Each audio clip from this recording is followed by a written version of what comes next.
te to gagné na bolingo na biso koka te iba masa ya mabe. Laetitia Touba, la reine du Sud.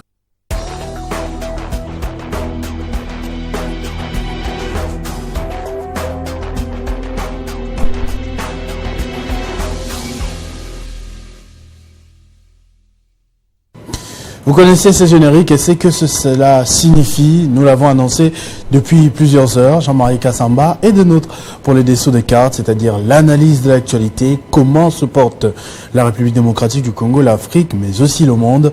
Notre éditorialiste maison, que vous aimez bien, est avec nous aujourd'hui, président également de l'UNPC au niveau de Kinshasa et candidat pour le niveau national. C'est réclamé par tous. On aura d'ailleurs l'occasion de lui poser quelques questions exclusivement à ce sujet ce matin. Bonjour et bienvenue, Jean-Marie Kassamba. Bonjour, merci de m'inviter.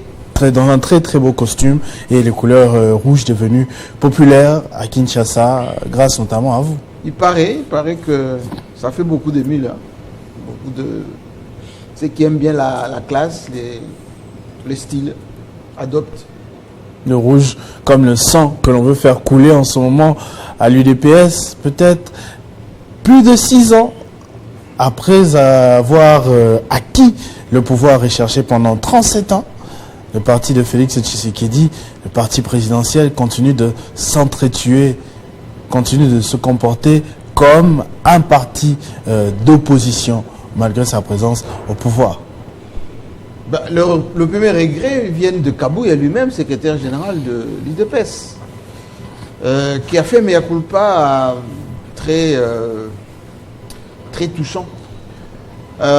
D'abord, l'IDPS, c'est un parti autrefois qui inspirait l'espoir. En fait, à l'origine, c'était quoi? Les 13 parlementaires étaient avec Mobutu dans le MPR au niveau de l'Assemblée nationale. Les Américains qui voulaient embêter Mobutu ont utilisé les 13 parlementaires. Il y avait aussi Ngous Garlibond auparavant, mais plus les 13 parlementaires, pour affaiblir le régime Mobutu. Ils ont écrit la fameuse lettre de 52 pages pour d'abord demander les droits des tendances au sein de MPR. Ce n'était pas pour un autre parti politique, c'était la critique au système Mobutu. Et comme Mobutu ne voulait pas l'entendre, c'était là parce que Mobutu était leur ami, ils ont créé l'MPR ensemble, ils ont géré ensemble, ils ont réalisé ensemble, ils ont partagé le bien ensemble. Et donc Mobutu a dit, vous ne pouvez pas me jeter la pierre à moi seul, si vous voulez qu'on puisse arranger des choses, on va les arranger. 1980, les Américains, Amnesty International, tout le monde pousse les curseurs plus loin pour commencer à diaboliser le système Mobutu. En 82, on crée l'IDPS dans la clandestinité. Mobutu arrête tous ces beaux mondes, renvoie certains dans leur province d'origine, commence à les brimer, etc.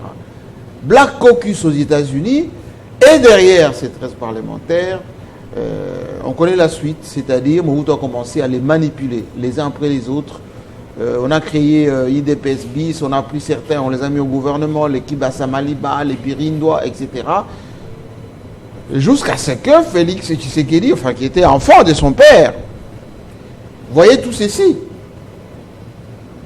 Etienne Tshisekedi qui était un jusqu'au boutiste, parce que depuis 1960, c'est son style, monsieur non. Il collabore à un moment donné, bon, il n'est pas d'accord, il dit non, et puis parfois il collabore en douce, et après il dit non. On dit qu'ils avaient quand même des liens avec Mobutu. Jusqu'à sa mort. Parrain de son fils. Jusqu'à la mort. Jusqu'à la mort de Mobutu, Etienne Tshisekedi a toujours gardé ses relations d'amitié avec son ami, le maréchal Mobutu. Moi j'ai vécu ça en France. Quand il est parti à Nice, Mobutu mourant, je l'ai personnellement rencontré, on a discuté à l'aéroport de Roissy. Et je lui ai posé la question, c'était les tournants. Il m'a dit non, je vais voir mon ami, pas l'adversaire politique, etc. Donc, quand Mobutu perdait quelqu'un de la famille, eh bien, Tshisekedi allait le rendre visite, ça c'est pas un problème. Contrairement à maintenant, où les gens maintenant c'est considéré comme des ennemis. Même en dessous de la ceinture.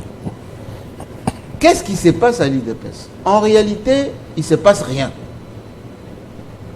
Il se passe tout simplement les gens qui ont appris à goûter au miel, à manipuler l'argent, avoir la signature et qui font un peu ce qu'on appelle le jeu des chaises musicales.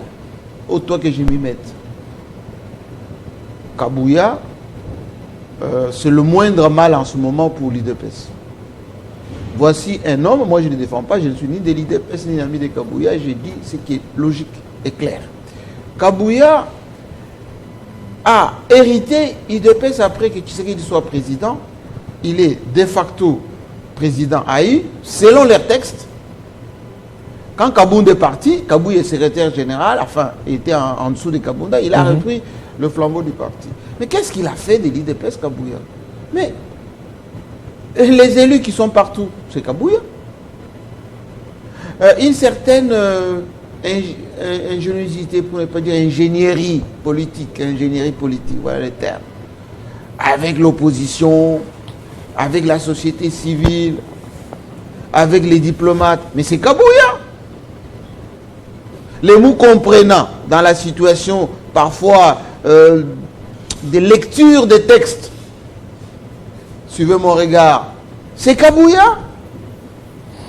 Alors les gens qui ont été soit ministres, soit membres du cabinet du président Tshisekedi, soit eux-mêmes défenestrés autrefois, ils n'acceptent pas que ce monsieur-là, Kabouya, ça a resté... Mais ce même Kabouya, parmi les gens du présidium, maintenant que tout est fini, il n'est ni président d'une institution, ni ministre, ni mandataire. Il est il a cédé même. Hein.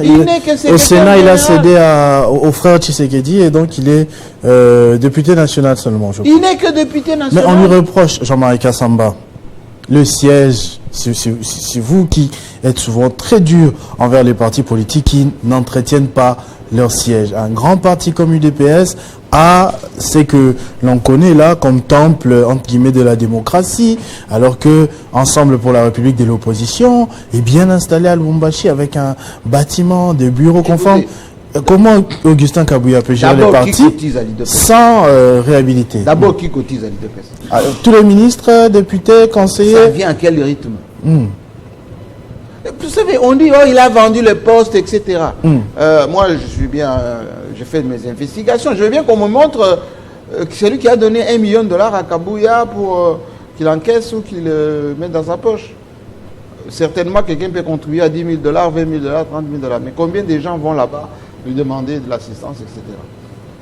Ensuite, c'est la culture des partis politiques. Le PPRD, et ça j'assume, le PPRD. Combien de fois j'ai dit aux gens du PPRD, achetez une parcelle, faites votre siège, digne de PCT au Congo-Brazzaville, de MPLA ou même de FPR au Rwanda. Ils n'ont pas fait le siège, le PPRD. L'UDPS est resté 40 ans. Est-ce que vous pensez pendant tout ce temps même qu'ils étaient dans l'opposition, il n'y avait pas l'argent qui circulait? Le Palou, vous avez déjà vu le siège du Palou? C'est où? Mais le Palou a eu combien de gens ici, des premiers ministres, des ministres, etc. etc. C'est la culture des Congolais. Les Congolais n'aiment pas les installations dignes. Pendant tous les règnes du maréchal Mobutu, il n'y avait pas de ministères qui tiennent la route. Il fallait attendre Matata Tamponio pour avoir le bâtiment intelligent où il y a aujourd'hui concentration des ministères. Il y a même réhabilité les ministères en face. Aujourd'hui, allez dans nos ministères. Il y a des ministères où il n'y a pas de l'eau. Il y a des ministères où on n'a même pas changé de meubles, à part dans le cabinet du ministre, là où le ministre travaille. Tout le reste. Mais il y a beaucoup d'argent qui circule dans les ministères. Beaucoup d'argent. Frais de fonctionnement, etc. Ils voyagent en business class. Ça leur coûte quoi de prendre $20 000, $30 000, $50 000 pour acheter du réhabilité comme Matata faisait. Dans le ministère, allez dans tous les cabinets en ce moment. Allez voir. Bon, à part chez Guy Londo. Moi j'ai vu. C'est magnifique. Qu'on se le dise. Qu'on se le dise. Donc ne dites pas que Kabouya n'a pas réhabilité le siège, etc. C'est la culture congolaise. Les mises en place sont souvent déconsidérées. C'est pour cela que vous voyez même qu'au ministère de la fonction publique. En ce moment, l'IAO est en train de vouloir faire les travaux de réhabilitation là-bas. Parmi les revendications des gens qui sont en train de parler, non, donnez-nous cet argent-là, on ne va pas manger vos bureaux et vos ordinateurs, etc. C'est la culture. Moi, je suis désolé. Ces Kabouya-là, c'est le mal nécessaire pour Félix Tshisekedi. Autre question de curiosité, oui. Pourquoi 2028, c'est bientôt là. Vous pensez Dernier mandat de Félix Tshisekedi. Vous pensez que dans cette ambiance-là, qui va s'organiser pour une synergie de travail pour Félix Tshisekedi? Quand on sait que dans tous les états-majors, chacun essaie d'organiser sa stratégie pour être candidat en 2028, comment faire pour se positionner, y compris ceux qui sont dans l'Union sacrée aujourd'hui. Or, l'UDPS c'est les sous-bassements, Félix Tshisekedi. Si jamais il y a une possibilité, je l'écarte tout de suite, des modifications des constitutions en vue de, comme en Côte d'Ivoire ou ailleurs, il va s'asseoir sur quoi Tshisekedi? Ça va être compliqué. C'est Kabouya là qui peut jouer avec le terrain, jouer avec les élus, jouer avec, etc. Et on est en train de les déstabiliser au profit de ne sais quoi, de ne sais qui. Enfin, c'est leur affaire. Une petite question de curiosité, comme je disais, pour boucler peut-être le sujet Kabouya. Vous parliez tout à l'heure de Étienne Tshisekedi, que vous avez côtoyé personnellement. Vous couvrez l'actualité depuis cette époque-là. Très bien. Augustin Kabouya a affirmé récemment qu'il a participé à la rédaction des statuts même de l'UDPS. Est-ce qu'à l'époque où vous connaissiez Étienne Tshisekedi, opposant à Mobutu, Augustin Kabouya était aussi important dans le cercle Tshisekedi? Non, Kabouya c'est un petit de confiance d'Étienne Tshisekedi. Il était là, derrière. Si vous regardez le fauteuil blanc que j'ai fait avec Félix Tshisekedi, vous allez voir sur le plateau, Kabouya est là. Tout mince avec un petit polo, etc. Kabouya était un peu dans l'antichambre de Tshisekedi. C'est un jeune de Miabi là-bas, de Kasaï oriental, qui a fait que ces écoles là-bas. Il était à l'époque un radical des radicaux de l'UDPS. Mais moi à l'époque, bon, j'étais un peu avant, en Europe, etc. Même quand j'étais chez moi en Bujumaï, le Kabouya n'avait pas encore commencé. Mon frère, mon père, etc. était un peu cette mouvance à l'UDPS. Mais Kabouya ne connaît que l'UDPS. Pas comme les autres, il était UNC, puis après il était machin. Non, lui ne connaît que l'UDPS. Et donc, il a en quelque sorte participé à l'évolution des textes de l'UDPS. Et il a vu les gens partir, beaucoup, y compris que son ami alter ego, Kabound, il n'y a pas longtemps. Et il ne faut pas pousser les gens comme les Kabouya à faire ce que Kabound a fait. Parce qu'en général, les gens qui sont très passionnés comme ça, dans l'appareil, etc., quand vous les brimez, vous les humiliez, etc., il y a ce qu'on appelle les grands écarts. Et les Kabouya, là, ils risquent de faire comme ça. Et c'est pas bon. Il faut que dans chaque pouvoir, qu'il y ait ce qu'on appelle des piliers, les vertébrés. Les gens, quand vous le regardez, vous dites, il incarne le pouvoir. Aujourd'hui, rares sont des gens qui peuvent se dire, nous sommes les gens du pouvoir.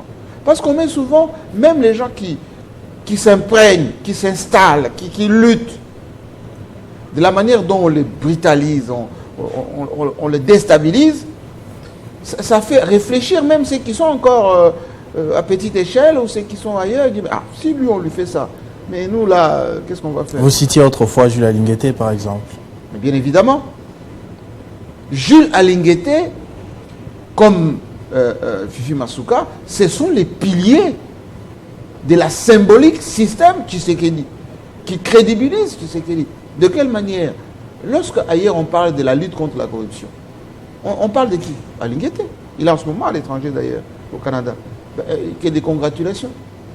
Lorsqu'on parle de ce que Tshisekedi a pu faire comme bilan des constructions, des réalisations, la première province qu'on cite, c'est le là-bas. Transformé totalement. Mais alors, lorsque vous vous attaquez à des gens comme ça veut dire que vous effacez le tableau. Vous allez donner quoi comme modèle encore? Or, les gens qui attaquent les gens comme Alingueté, les gens comme Fifi Masuka, c'est les gens à la fois qui n'aiment pas Tshisekedi, et puis qui eux-mêmes ne font rien. C'est de la même manière. Et si vous voulez qu'on puisse en parler, Constant Moutamba. Parce que c'est là, on doit entrer dans le gouvernement, ça va faire bientôt 100 jours, et on a l'impression qu'on ne parle que de Constant Moutamba. Est-ce que, comme les autres, vous pensez qu'il s'agit toujours du populisme, ou bien il est vraiment la pièce qu'il fallait pour Félix Tshisekedi dans ce secteur? Constant Moutamba, d'abord, c'est un jeune Congolais issu, on va dire, du FCC révolutionnaire d'antan. Les jeunes avocats nationalistes, patriotes, et qui a pensé qu'il fallait accompagner Tshisekedi, mais autrement que tous ces gens-là qui ont suivi la mouvance, l'Union sacrée, et puis ils arrivent là-bas, ils sont tranquilles, ils continuent à faire ce qu'ils faisaient autrefois. Qu'est-ce qu'il fait, Moutamba? Moutamba, c'est un avocat d'abord. Il a fonctionné avec le système ici. Il sait comment ça se passe avec les magistrats. Il a su comment ça se passe avec le monde des affaires. Il sait comment ça se passe dans la classe politique. Et il arrive là-bas, tu sais qu'il lui dit, s'il vous plaît, s'il te plaît, parce qu'il tutoie beaucoup ses ministres, je veux que tu mettes un peu de l'ordre dans tout ça. Dans quoi? Premièrement, le ministère de la Justice est responsable direct en fait de prison. Qu'est-ce qu'on trouve dans nos prisons? Je sais qu'en ce moment, on suit dans beaucoup de prisons. 70% de ceux qui sont en prison, ce sont des prévenus. Ça veut dire quelqu'un qui a volé un téléphone, qui a giflé son voisin. Et on sans jugement. On le prend, on ne juge même pas. On fait, allez, mandat d'arrêt, paf, on l'envoie en prison. On a retrouvé même des gens qui étaient allés rendre visite à quelqu'un, coincé là-bas depuis 10 ans. Mais bien sûr. Et Moutamba, quand il arrive là-bas, il demande, qui est ici? Oh, non, moi je suis ici parce que moi avec ma voisine, combien de temps? 4 ans.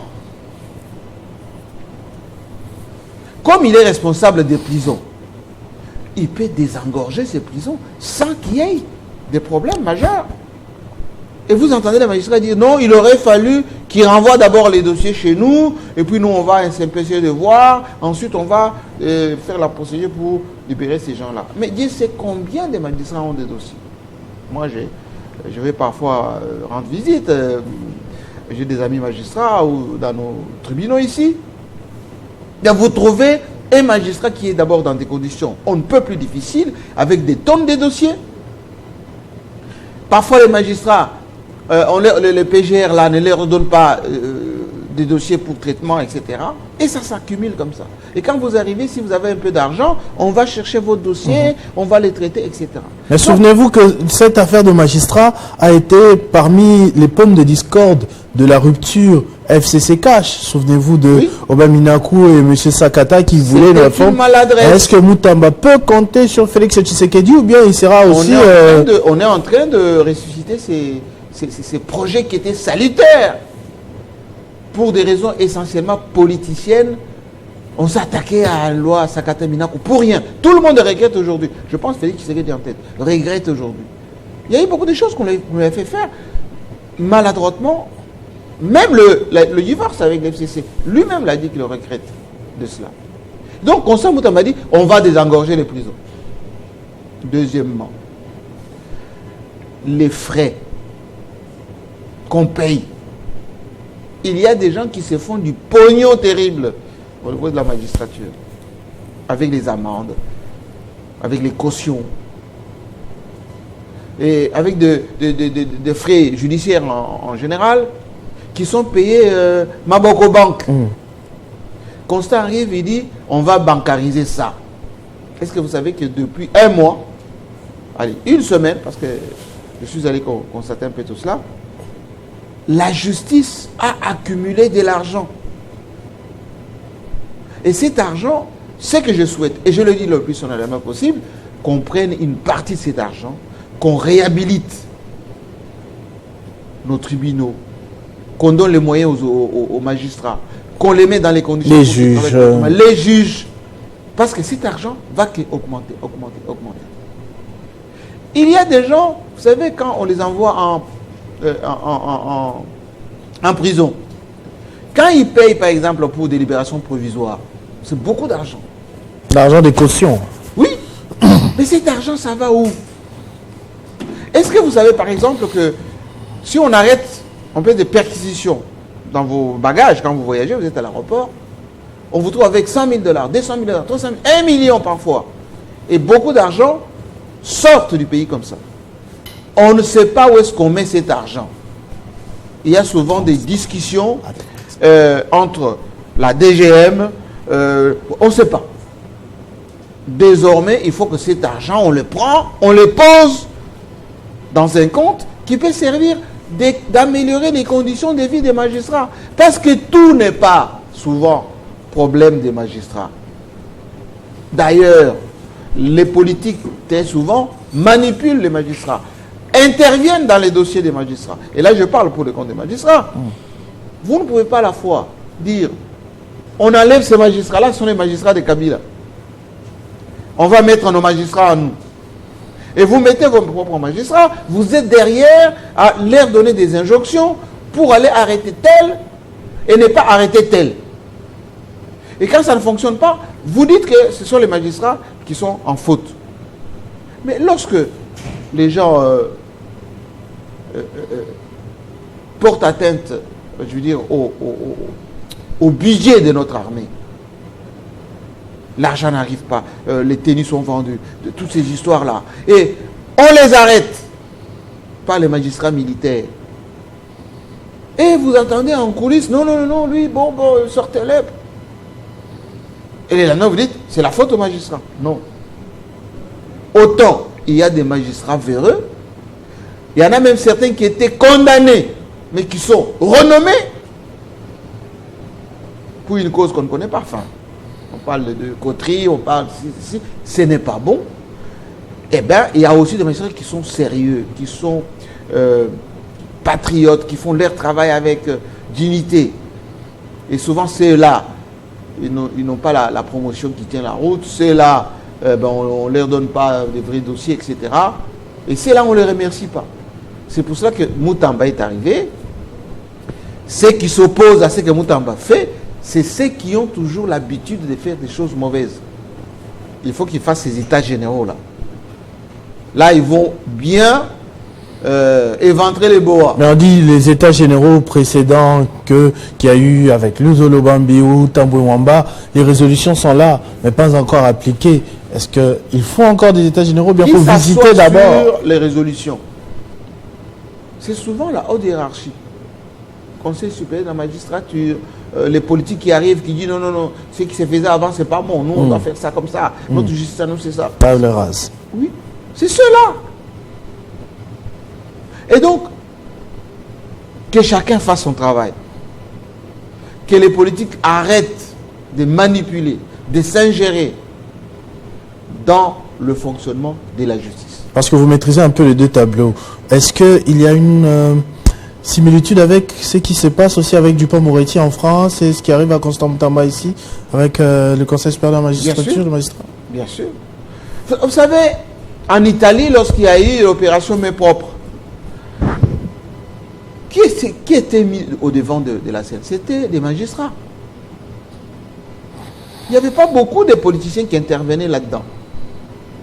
On a arrêté des politiciens. Vous avez vu l'ancien Premier ministre Silvio Berlusconi. Il ne passait que beaucoup de temps en prison. En France, il y avait Bernard Tapie qui passait beaucoup de temps en prison, enfin, dans les tribunaux, etc. En France, aujourd'hui, Nicolas Sarkozy passe beaucoup de temps dans les tribunaux. Mais chez nous, ici, la plupart des affaires que tout le monde connaît, les auteurs se baladent. Il y a ce qu'on appelle les projets d'ONU. Vous connaissez les projets d'ONU? Vous ne connaissez pas les projets d'ONU? Les projets d'ONU sont ces projets devant. Vous voyez, c'est bien habillé. Derrière ces chantiers. Et vous passez derrière d'ONU. Comme nos belles femmes, vous voyez? C'est devant. Et vous passez derrière. Il n'y a pas d'habit. Mais je demande aux Kinois de se balader dans la Kinshasa. Ils vont voir les projets d'ONU. Mama Emo, centre financier de Kinshasa. J'avais interdit, moi, ici devant vous, monsieur Ochokoum, de ne pas amener notre président à aller inaugurer des projets qui ressemblent aux éléphants blancs. posé des premières pierres, qui fait des anniversaires. Aujourd'hui, c'est l'an 1 des chutes Mbombo. Chez moi là-bas. L'an 1. La pierre est là. Allez au Congo central. Port en eau profonde à Banana. Où est-ce qu'on en est? Ici à Kinshasa. Allez ici à Mamayemo. Vous entrez à l'intérieur. Le président a inauguré depuis le mois... décembre, la veille des élections. Décembre, nous sommes au mois d'août. Allez au projet là, enfin, je ne sais pas si c'est projet, si c'est... Centre financier. Oui. Combien de ministères, combien de services financiers? Il y a l'amphithéâtre, ce mot. Là où il fallait tourner les clips. Et c'est l'amphithéâtre, c'est ça qu'on veut. Arena. Palais de justice. Là où même travaille même Moutamba. Comment voulez-vous que Moutamba ne s'intéresse pas à ces histoires? Comment voulez-vous? On a reproché autrefois au maréchal Mobutu, oh, il a fait les éléphants blancs, TNC inachevé, Inga inachevé, échangeur délimité, inachevé. Vous voulez qu'on dise la même chose du président Tshisekedi? Parce que c'est pas dans 2 ans, vous allez rafistoler tout ça et terminer. Vous ne voulez pas que Tshisekedi, quand il va partir, qu'on regarde derrière, qu'on dise voici ce qu'il a fait. Comme aujourd'hui, les gens sont en train de travailler bâtiment intelligent. Comme aujourd'hui, il y a au niveau de l'aéroport, le pavillon présidentiel qui bénéficie au même Tshisekedi. Pavillon présidentiel. J'ai même lu hier une dépêche que mes collègues m'ont envoyée. Notre aéroport est menacé. On risque de nous retirer l'agrément de notre aéroport. Pourquoi? On a loti dans les zones de sécurité. On a loti les zones de sécurité. À notre aéroport, moi j'y étais il y a à peine 4 jours, quand j'ai ramené mes enfants à Lubumbashi. Qu'est-ce que j'ai constaté? J'étais avec tous les staffs de RVA. Les équipements d'information, les écrans, les toilettes, ça ne fonctionne pas à l'aéroport international de Ndjili. Ça ne fonctionne pas. Est-ce que vous pensez que les gens vont seulement se contenter du salon d'honneur, du salon diplomatique? Allez là où il y a de déplacements, s'il vous plaît, de nos provinces, qu'on appelle l'aéroport national. Mais c'est Capharnaüm. On ne peut pas accepter ça. Et ce que fait Moutamba, ce n'est que début de quelque chose. Qu'on le laisse faire. Et nous serons là. On les laisse faire, il y a de la volonté. Je le disais tout à l'heure, par exemple, au sujet lampadaire ou fourrage, il avait tuté, il avait montré toute sa détermination. Mais aujourd'hui, Jean-Marie Kassamba, ils sont tous dehors. Est-ce que c'est la faute des magistrats? Quand un magistrat s'est saisi d'office, comme la Cour de cassation, vous vous rappelez? Oui. Audition sur audition après. C'est la faute au magistrat, ça. Il faut qu'on veuille une chose. Il ne faut pas qu'on veuille encore le contraire de la chose. Ou on veut un pays avec une justice qui élève une nation. Et auquel cas, il faut le faire avec toute la détermination, toutes les mains libres. Je vous ai parlé que le main propre en Italie, c'était ça. En France, c'était ça. Même dans des pays africains ici. L'ancien président sud-africain, Jacob Zuma, on l'a même chassé de l'ANC. Il a fait la prison. Mais chez nous, lorsque vous êtes de l'entourage, de la famille, de ceux qui décident, à un moment donné, on fait semblant d'une certaine procédure, à un moment donné, les coups de fil commencent à fonctionner. Non, faites comme ça. Non. Mais vous l'avez rencontré, Constant Moutamba, droit dans ce boîte, vous pensez qu'il va bien? Il a la détermination. Moi, je l'ai vu. Il a sécurisé les sceaux. Il a bancarisé le paiement. Il y a une enquête en ce moment sur les magistrats véreux. Et 3, il y a là-bas ce qu'on appelle la commission des dénonciations. Il a aussi envoyé quelqu'un en prison, le monsieur qui est venu le corrompre. Oui, Pélé Mongo. Oui, oui. C'est une histoire vraie. Une histoire vraie. Et beaucoup de ministres, excusez-moi du peu, qui n'ont que moins de 20 000 $ de salaire, certains achètent des maisons, certains voyagent avec des commissions. Souvent.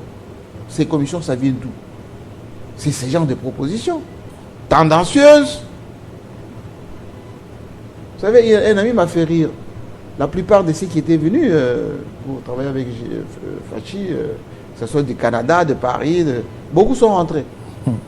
Et ceux qui avaient acheté des maisons, comme ici ça s'est un peu séché, ils n'arrivaient pas à rembourser les crédits, eh bien, les agents sont en train de récupérer les maisons. Et beaucoup maintenant en veulent à Fachi. Oh, il nous a fait des promesses, on est parti là-bas, on n'a rien eu, etc. C'est ce que Constant Mutamba est en train de vouloir recadrer. Il y a des ministres qui sont sortis de ce gouvernement, enfin, celui de Sama Lukonde, qui ont vendu des biens de l'État ici. Les dossiers sont là.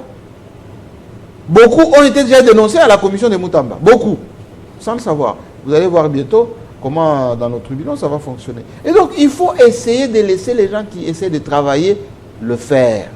Parmi les gens qui veulent travailler, Jean-Marie Kassamba, il y a vous aussi. C'est vrai que ce n'est pas encore la campagne électorale, mais parmi les sujets que vous avez abordés avec le ministre de la Justice la semaine dernière, il y a notamment la situation des journalistes.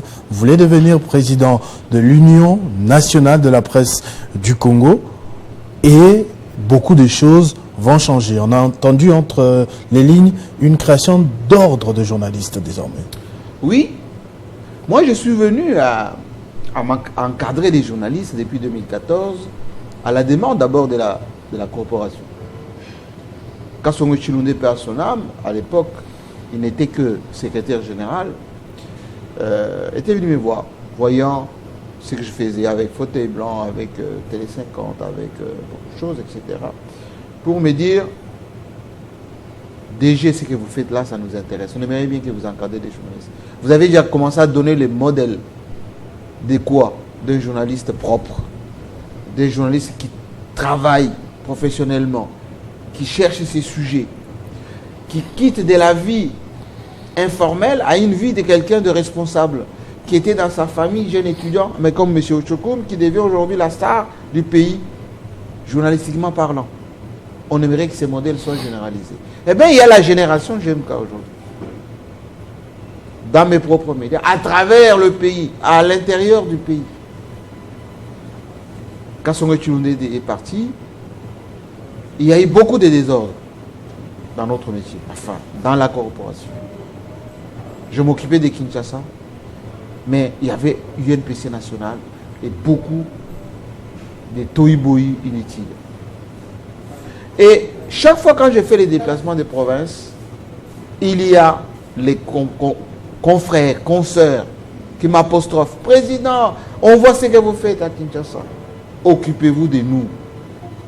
J'étais à Kolwezi, j'étais à Lubumbashi, j'étais à Mbujima, j'étais à Goma. Même chose. Mais on ne pouvait pas le faire sans qu'on puisse organiser ça au niveau d'un congrès.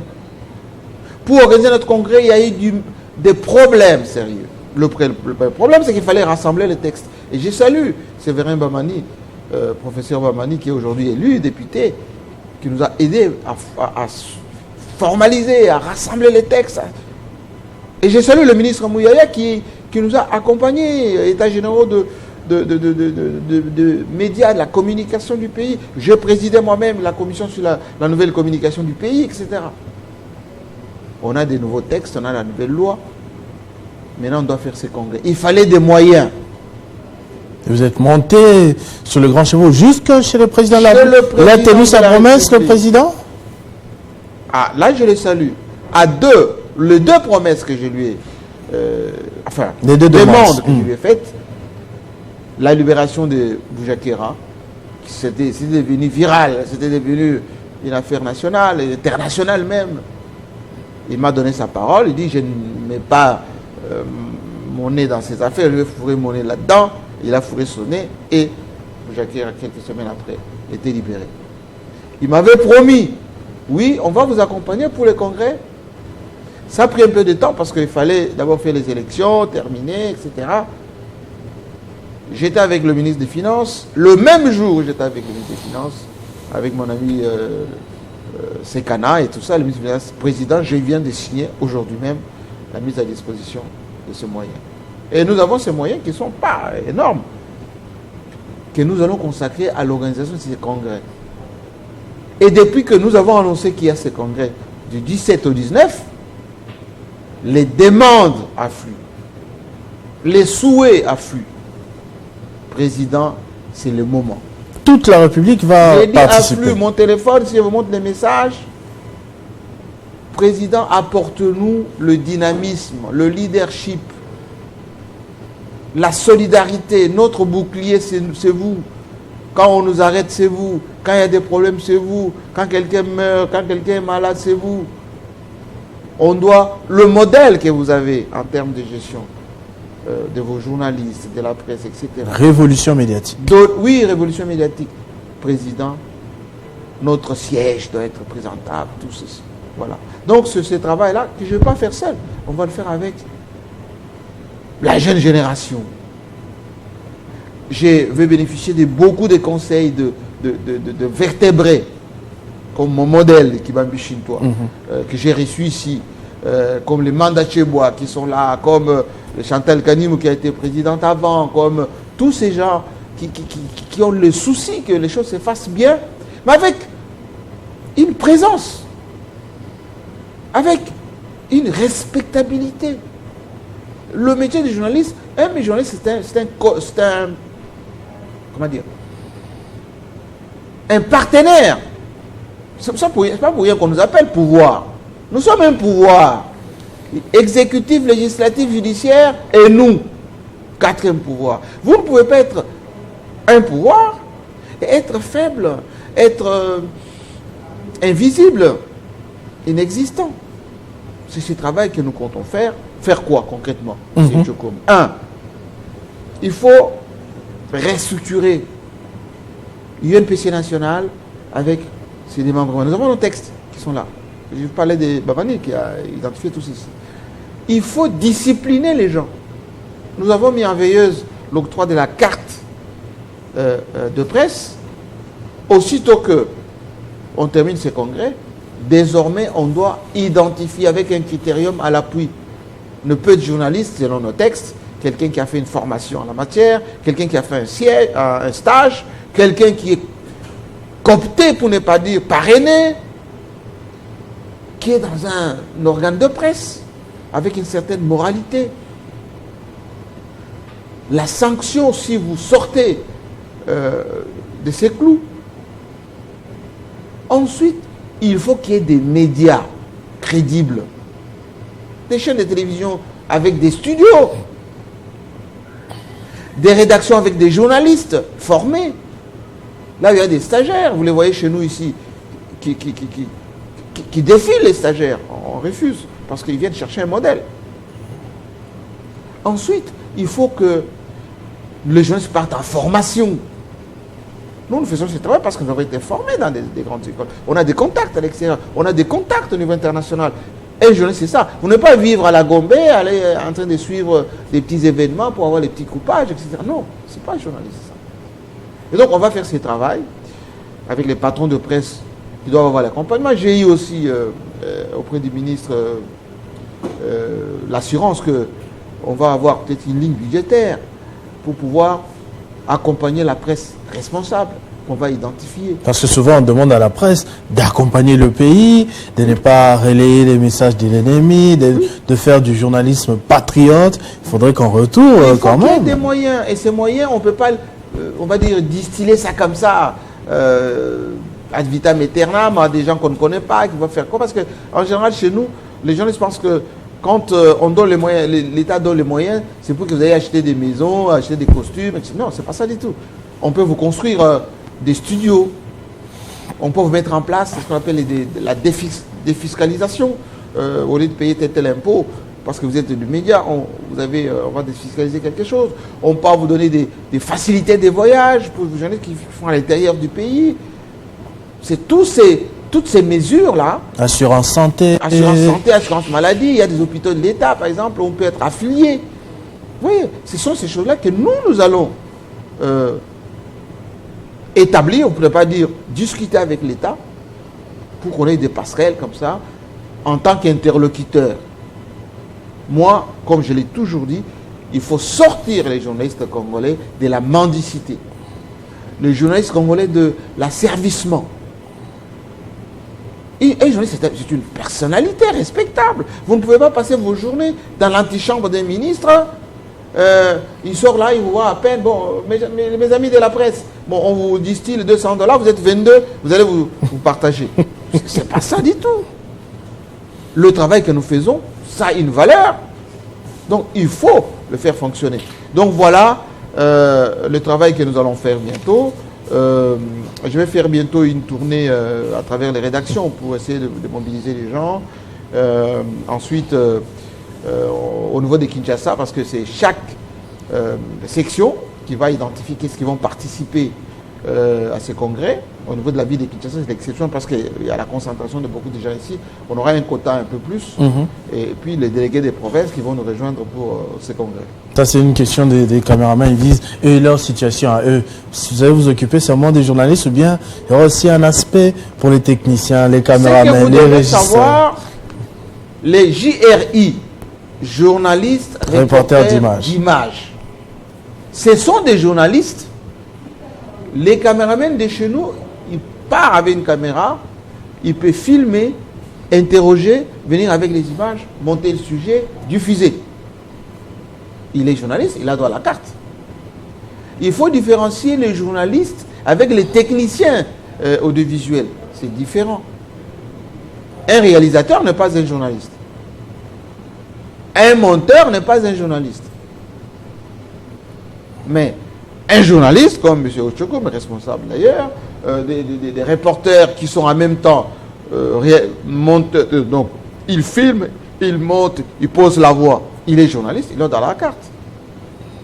Parce que notre métier, il y a journaliste et alliés ou associés, ou ceux qui font que notre travail existe. Ces gens-là, ils ont un statut. Et aussi, on s'en occupe. Est-ce que ce n'est pas cette ouverture, justement, qui a créé ce phénomène de youtubeurs, ce qu'on a appelé les moutons noirs, qui mettent un téléphone devant, c'est bête à dire des choses de gauche à droite. Nous allons être très stricts par rapport au phénomène des réseaux sociaux ou des médias en ligne, des chaînes YouTube et tout ça. Nous allons être stricts. Qu'est-ce que ça veut dire strict? Vous ne pouvez pas prétendre à une carte de journaliste si vous n'avez pas été formé à la matière, si vous n'avez pas un stage en matière, si vous n'avez pas un média ayant une autorisation à la matière. On vous attrape en train de faire vos bricolages là dans votre KGB, vous diffusez en ligne, vous touchez à la personnalité de quelqu'un, on vous intente un procès, ne comptez pas parce que le président que je suis pour venir vous défendre. Et on va constituer une partie civile pour vous poursuivre pour exercice illégal du métier. Parce que nous comptons, et vous l'avez dit en amorce, nous allons avoir un ordre comme les avocats, comme les architectes, comme les experts comptables, comme les médecins.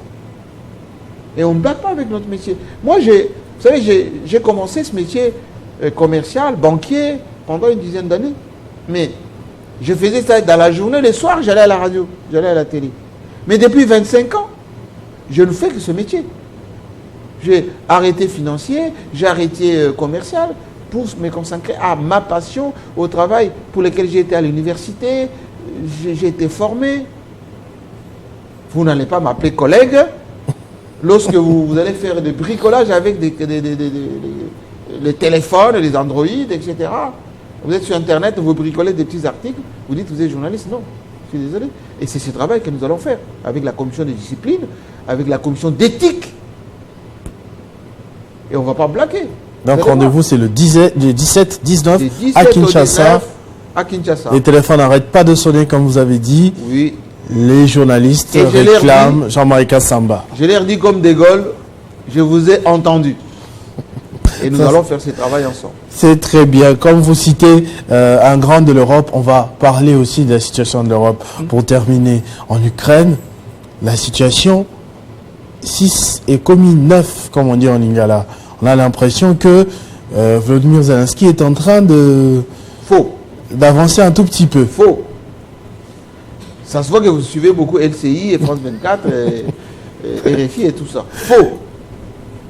Ce qui se passe en Ukraine, c'est à la fois le piège très malin de Vladimir Poutine face à l'OTAN.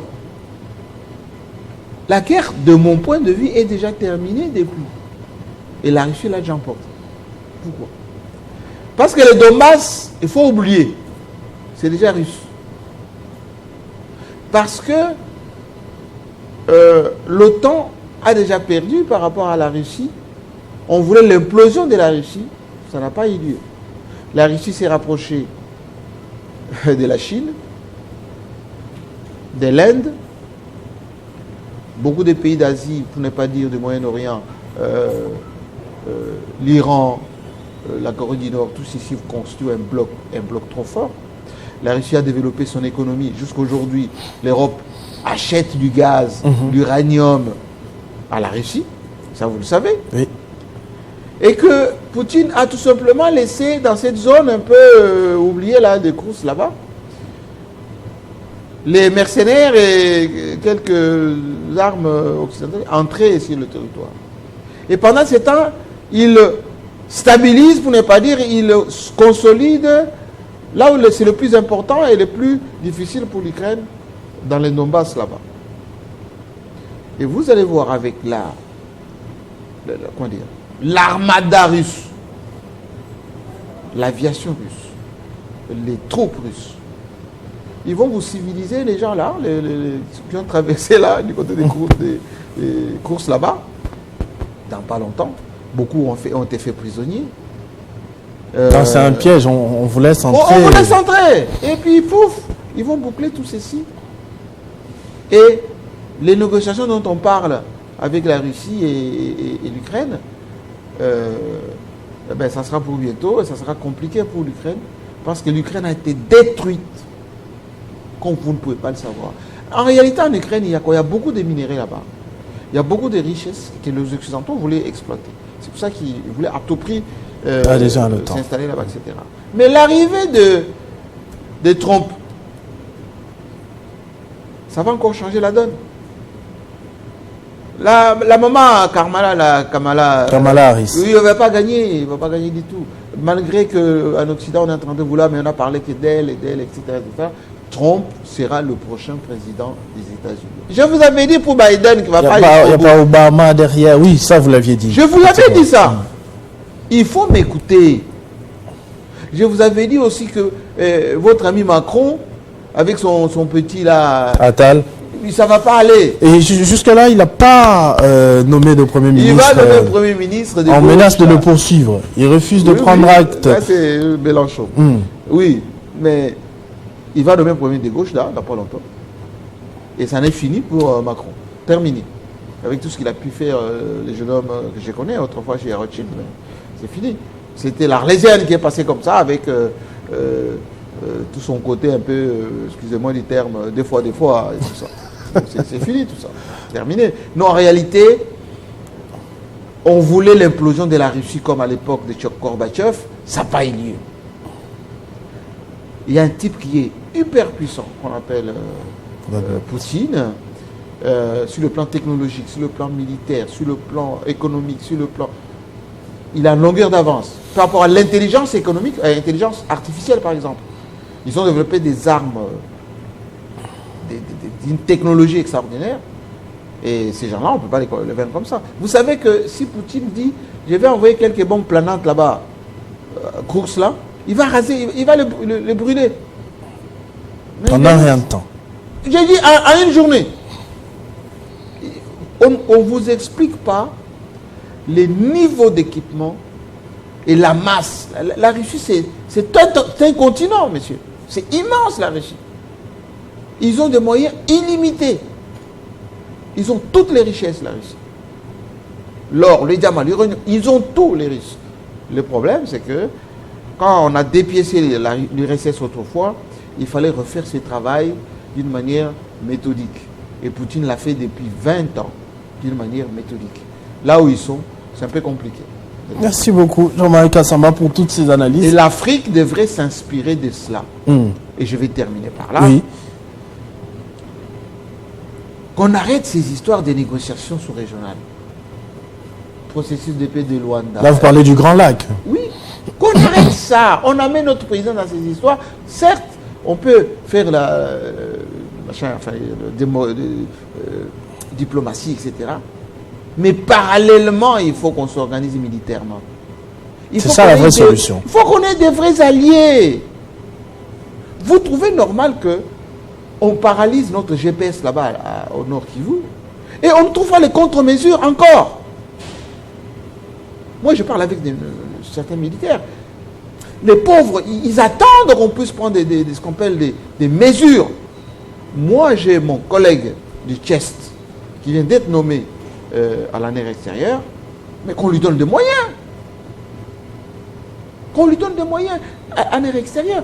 Il va avoir aussi nos propres espions qu'on va envoyer là-bas au Rwanda, qu'on va aussi faire nos opérations clandestines, on va aussi faire de la manipulation. Mais si vous nommez les gens et puis vous ne leur donnez pas grand-chose, comment voulez-vous que ça marche?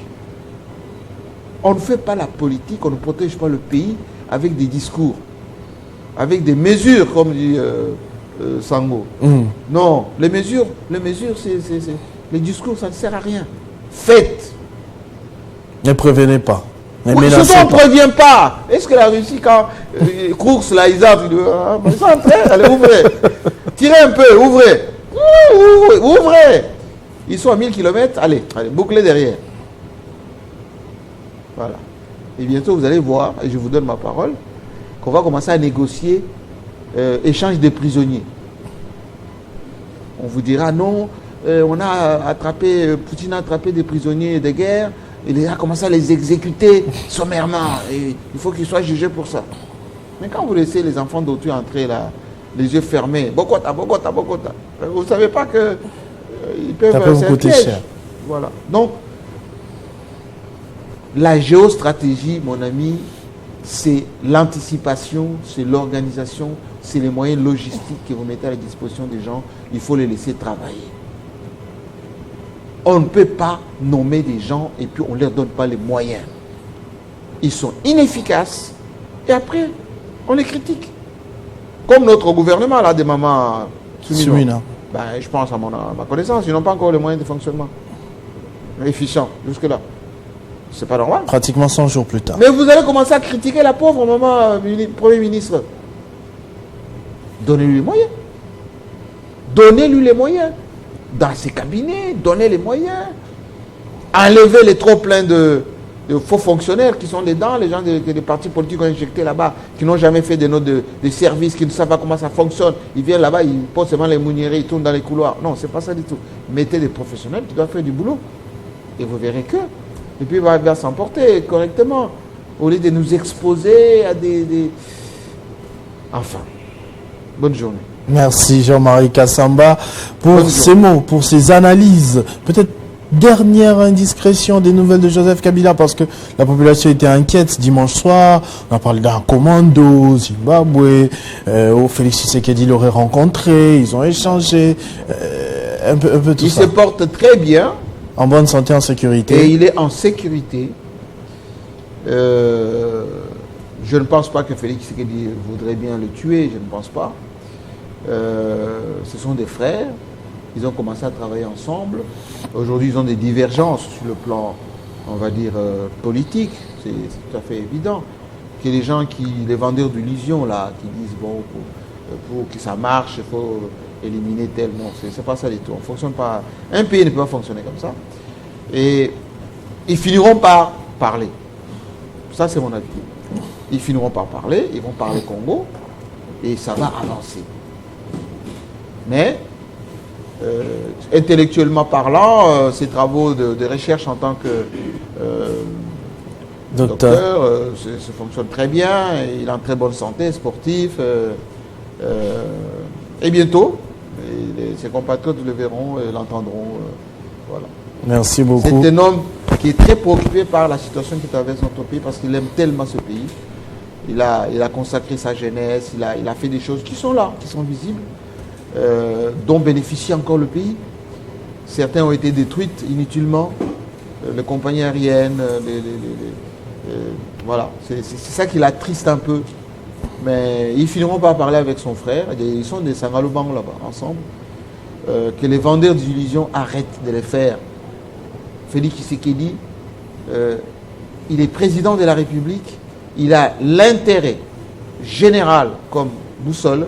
Il doit le privilégier et parler avec ses compatriotes, les Fayoulou, les Matata, les Katumbi. Voilà, on gouverne dans ce pays que quand on parle, comme disait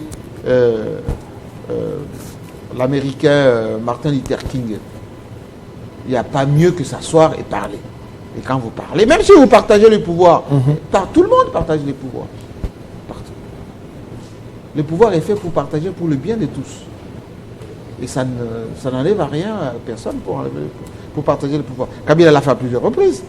Pendant la transition, il a fait quand il a fait les concertations, il a fait avec les gens de l'IDPS, il a donné le pouvoir à Félix Tshisekedi, maintenant Tshisekedi aussi peut le faire, il a fait déjà avec Kabila avant, il a fait avec les Katumbi.